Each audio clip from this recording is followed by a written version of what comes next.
A construção civil dispõe de diversos materiais. O mais utilizado é o concreto, uma mistura de cimento, areia, pedra e água. O consumo anual de concreto é da ordem de 1 tonelada por habitante, por isso a importância de estudos com vistas à obtenção de um material mais durável, barato e que gere menos impactos ambientais. Concreto e materiais de construção civil é o tema de hoje do Viver Ciência. Concreto é o segundo material mais utilizado pelo homem, só perde para a água, né? Por que ele tem um consumo tão grande? É um material de fácil obtenção, né? Então é construído basicamente de um aglomerante hidráulico, que todo mundo conhece como cimento, certo? No Brasil existem 11 tipos de cimento normalizados e realmente, dependendo de cada situação, nós vamos utilizar um tipo de cimento diferente. No preparo do concreto, deve-se ter um cuidado especial com a qualidade e a quantidade de água utilizada, pois é ela a responsável por ativar a reação química que transforma o cimento em uma pasta aglomerante. Requer um pouco de conhecimento específico na área, não é simplesmente você pegar brita, areia, cimento, aditivo e água e misturar. Então você tem uma série de características do concreto que vai desde a sua microestrutura até em relação à sua estrutura como um todo. E isso vai determinar o quê? A sua durabilidade ao longo da vida de utilização desse material, né? Então, uma das desvantagens do concreto é esse. Você tem que ter muito cuidado com a sua execução, produção, seu lançamento, adensamento, cura. Cada obra exige um tipo de concreto específico e cada concreto apresenta uma determinada resistência, que depende em grande parte da quantidade de água e cimento adicionada. Mas, ao contrário do que muitos pensam, resistência nem sempre é sinônimo de durabilidade. Temos aqui exemplos de concretos que me deram altas resistências mecânicas, ou seja, altas capacidades de absorver esforços, mas poucos duráveis. Certamente são concretos que não atingirão o mínimo que a norma recomenda de 50 anos. Antes disso, já vão ter que passar por algum processo de intervenção para recuperação e até para ver se mantém essas estruturas por um pouco mais de tempo. A maioria dos engenheiros não conhecem sobre o material concreto e tratam o concreto de uma forma, na minha opinião, até muito irresponsável. No intuito de atender a alguns aspectos, cronograma, controle, por exemplo, custo financeiro da obra, são fatores importantes, óbvio, mas o aspecto técnico não deveria ter sido deixado de lado.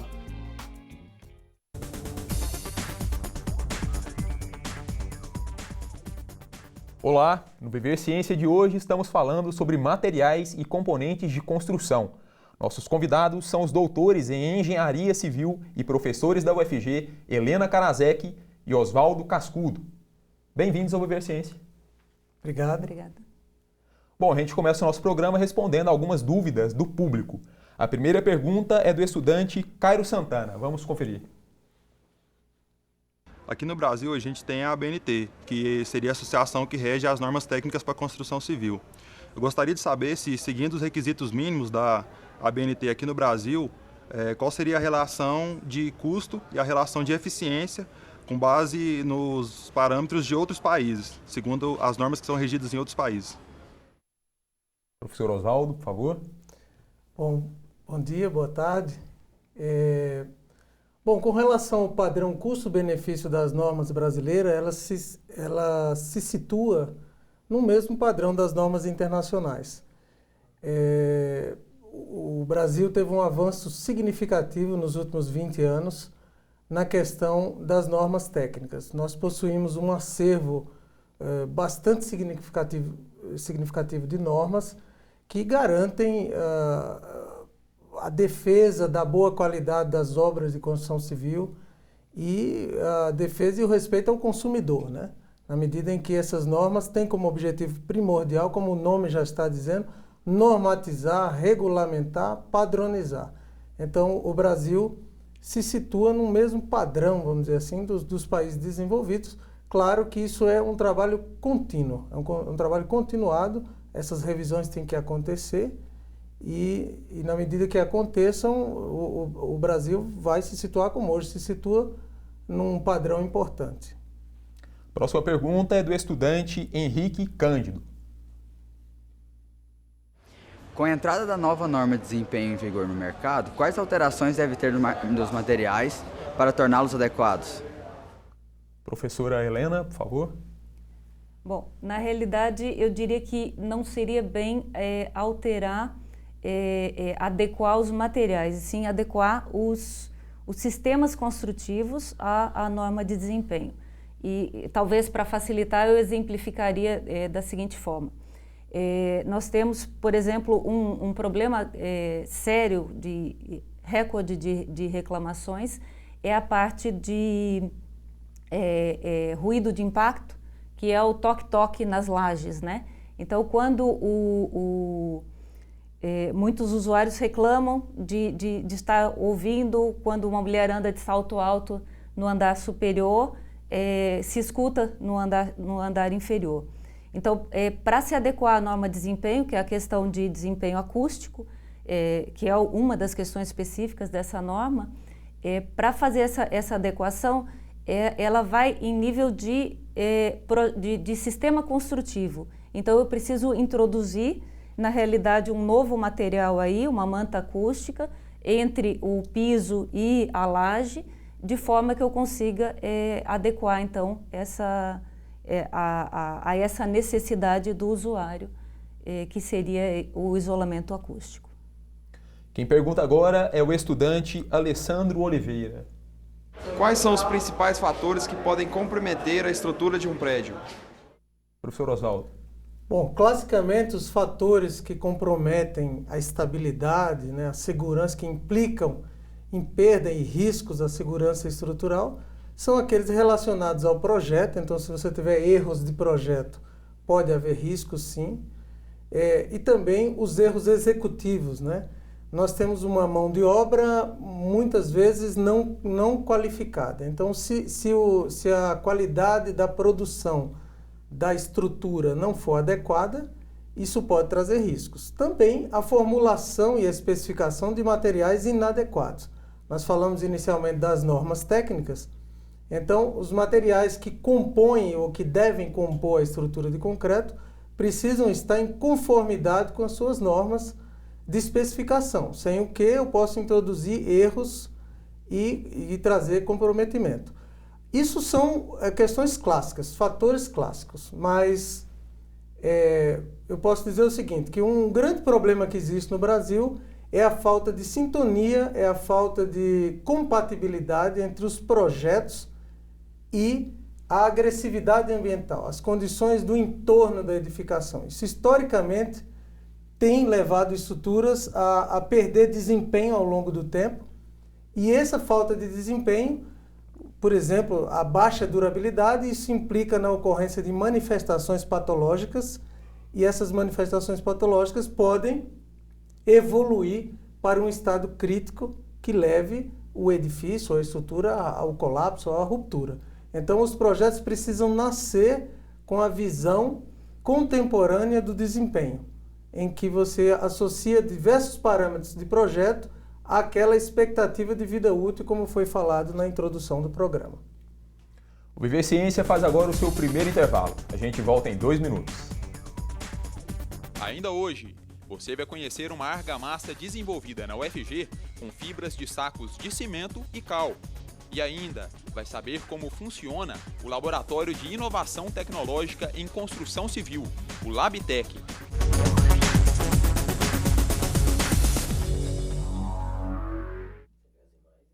O Oswaldo poderia responder um pouquinho mais sobre isso. Bom, professor, segura um pouquinho, que daqui a pouco a gente continua falando sobre esse assunto.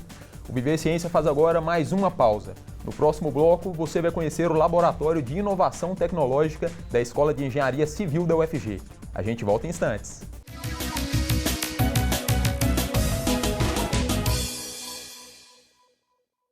No Brasil, o principal fomento para a pesquisa científica é governamental. né? Nós temos esse fomento em diferentes níveis, né? Nós temos financiamentos do governo federal e do governo estadual. No caso do governo federal, as principais agências de financiamento que nós temos para pesquisa são o CNPq, Conselho Nacional de Desenvolvimento Científico e Tecnológico, e a CAPES, né? A Coordenação para Aperfeiçoamento de Pessoal de Ensino Superior. Além disso, nós temos a FINEP, que é uma grande financiadora de projetos em nível institucional. Em nível estadual, né, o nosso principal fomento à pesquisa em Goiás é a FAPEG, né, que é a Fundação de Apoio à Pesquisa do Estado de Goiás. Existe uma tendência a que a gente consiga aumentar as fontes de financiamento vindas da iniciativa privada, mas no momento a nossa principal fonte de financiamento ainda é governamental.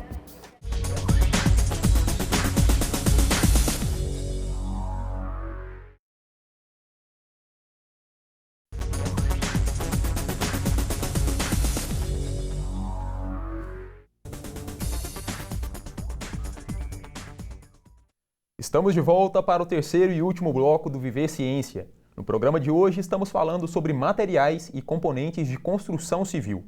Você vai conhecer agora o Laboratório de Inovação Tecnológica em Construção Civil, o Labtec. O espaço, localizado na Escola de Engenharia Civil da UFG, realiza pesquisas nas áreas de materiais, componentes e processos construtivos.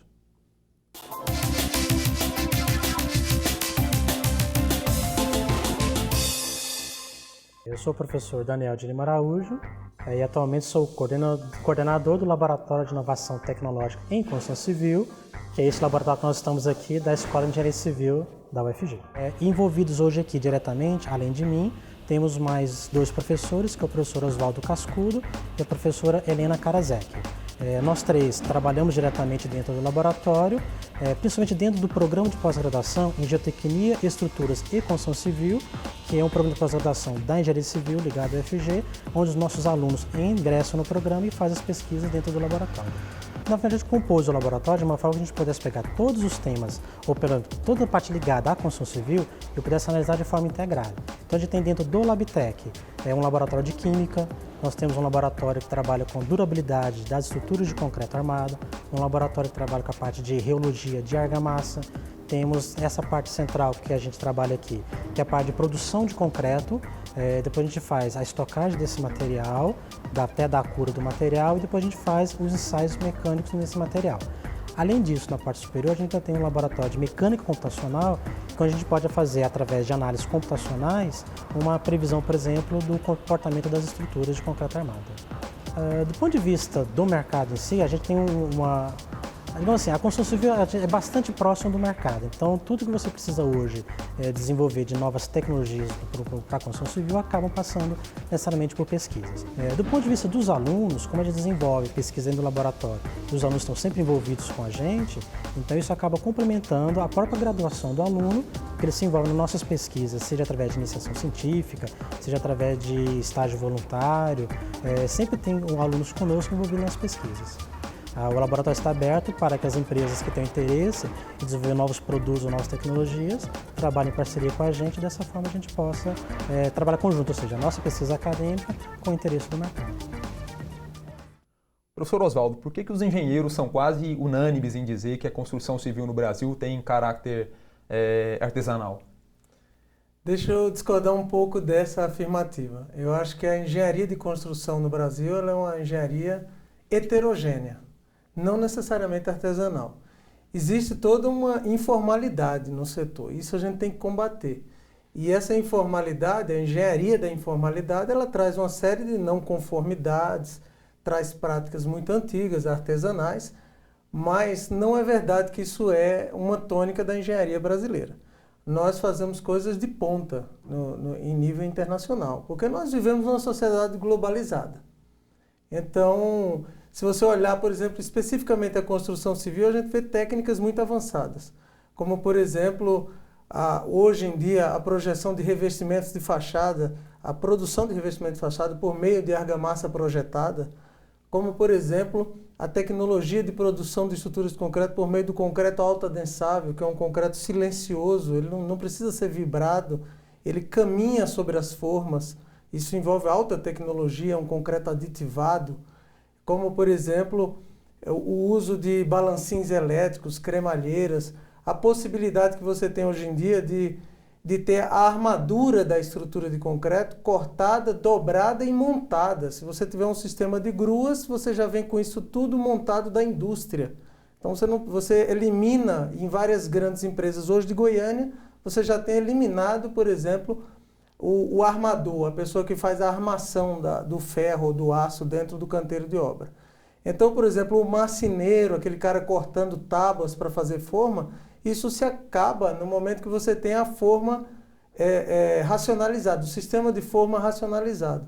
Então, todas essas práticas, esse conjunto de práticas avançadas já existe aqui em Goiânia, nas grandes empresas. Então, claro, agora, paralelamente, você vem com a engenharia informal, que usa práticas antigas e coisa muito antiga, e que às vezes denigre o nome da engenharia. Eu acho que nós somos um país de vanguarda na tecnologia do concreto, por exemplo. Então a gente hoje detém um recorde que é importante, não sei se já foi quebrado, mas que tem a maior resistência do concreto incorporada numa estrutura que é num edifício em São Paulo, em nível mundial. Então nós somos exportadores da tecnologia de construção de barragem. Então, nós temos que nos orgulhar disso aí. Agora, claro, nós, assim como a nossa sociedade, nós somos uma engenharia heterogênea. Tá? Bom, Viver Ciência de hoje está chegando ao fim. Eu quero agradecer a participação da professora Helena Kanazek no nosso programa. Muito obrigado, professora. Obrigada. Eu que agradeço a oportunidade da gente estar aqui divulgando um pouco das nossas pesquisas, do que a gente faz na UFG dentro do Labtec. Agradeço também a presença do professor Oswaldo Cascudo. Obrigado, professor. Trouxe, inclusive, um livro, né, para mostrar aqui para a gente. Está lançando agora. Isso, na linha das pesquisas que nós temos no Labtec, uma das linhas muito fortes é a linha de durabilidade do concreto. Nós temos várias pesquisas empregando materiais como o Metacaulin, que é um material que ajuda o concreto a ter alta durabilidade. E nós tivemos a honra de sermos editores dessa publicação, que é a publicação mais importante no Brasil sobre durabilidade do concreto. Na realidade, é uma tradução para a língua portuguesa de uma publicação francesa, e ela traz toda a experiência da comunidade europeia sobre essa temática, e eu queria fazer essa divulgação. Pode mostrar, por favor, professor? Esse livro saiu pelo Instituto Brasileiro do Concreto, que foi a instituição a quem nós cedemos os direitos de publicação desse livro, mas é uma publicação que saiu com a tarja da UFG. Afinal de contas, nós somos professores da UFG e nos envaidecemos, nos orgulhamos muito dessa publicação pelo seu rico conteúdo nessa parte de durabilidade do concreto. E nós desenvolvemos pesquisa nessa área, por exemplo, em parceria com Furnas. Atualmente estamos com um projeto para a produção de concretos duráveis para os parques de energia eólica no Brasil. Então, agradeço a oportunidade e convido a todos que conheçam o Labtec, a nossa estrutura de pesquisa. Bom, parabéns pelo trabalho, obrigado mais uma vez pela presença e eu agradeço também a você que nos assiste, lembrando que você pode continuar acompanhando o nosso programa através do site da TV UFG e das redes sociais. Até a próxima!